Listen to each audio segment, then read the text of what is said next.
Breaking news చూస్తున్నాం. తెలంగాణ లోక్సభ ఎన్నికల ఓట్ల లెక్కింపు ప్రక్రియకు రంగం సిద్ధమైందని సీఈఓ వికాస్ రాజ్ వెల్లడించారు. రాష్ట్రంలోని 17 లోక్సభ నియోజకవర్గాలకు ఈ నెల 13వ తేదీన పోలింగ్ జరిగింది. జూన్ 4న ఓట్ల లెక్కింపు జరగనుందన్నారు.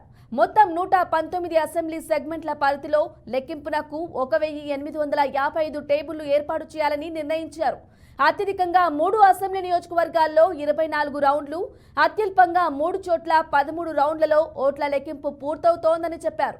రాష్ట్రంలో 34 చోట్ల లెక్కింపు జరుగుతుండగా ఆయా ప్రాంతాల్లో కట్టుదిట్టమైన భద్రతా ఏర్పాట్లు చేస్తున్నట్లు తెలిపారు. కౌంటింగ్ కేంద్రాల వద్ద 144 సెక్షన్ అమలు చేయాలని ఆదేశాలు జారీ చేశారు.